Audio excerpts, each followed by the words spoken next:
It is getting there. It's very, very close to being done, it's always close to being done. I hope to have the seats in by tonight, but the majority of the work is all on the engine, like the 20 odd feet of intake plumbing. So there's no fluids in the car still, no oil, no coolant, brake fluid, clutch fluid, or all, power steering fluid, all that stuff.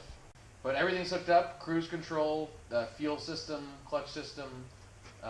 There's nothing else that really needs to be connected. It'd be an interesting, maybe drive home with no front fascia or fenders, but it just shouldn't. Duct tape the license plate Right. to the intercoolers. And smogging is going to be another fun thing. Smog situation is going to be interesting. It should pass, but getting it registered will be strange. It's got matching VIN numbers and things, right? Yeah, no, it does. It has all matching VIN numbers, but it's just going to be interesting with California smog, and it's an old car. It should pass, but it's just going to be harder and harder, more difficult. So you have to do that whole thing with the inspection line at the DMV, not just the smog. It's like the importation referee. I've done it once before. It's actually not too bad. It's pretty simple. They just check for VIN numbers and that it has brake lights and turn signals and very basic stuff. They don't do any technical inspection. That's all left up to the smog people. Basically, Yeah. If it passes smog, it's good enough. Some of our out-of-state viewers might be surprised to learn that California has emissions inspection, but it does not have a safety inspection of any kind. I don't know if it ever did or if they had one and took it away, but you can drive around with rust holes and brakes that don't work and all kinds of other stuff, and as long as it passes smog every 2 years, then you're all cool. Yeah, which is crazy. We shall see. It's going to be an interesting experience, but very anxious to fire it up. It should run, hopefully no problems. I'm a little nervous about just adjusting the clutch and getting that all squared away, but it should be fine. But yeah, I just hope.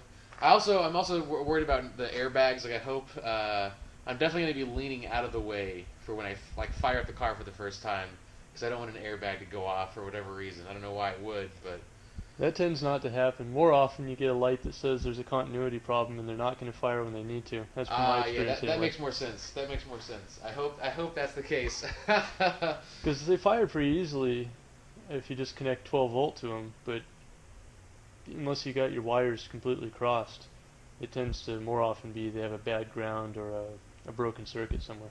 Right. So, and there should be some stuff to figure out. The plan is to hook up my computer to it and kill the fuel, then crank it over a couple times, make sure that the oil system's primed, and then fire it up once that's good.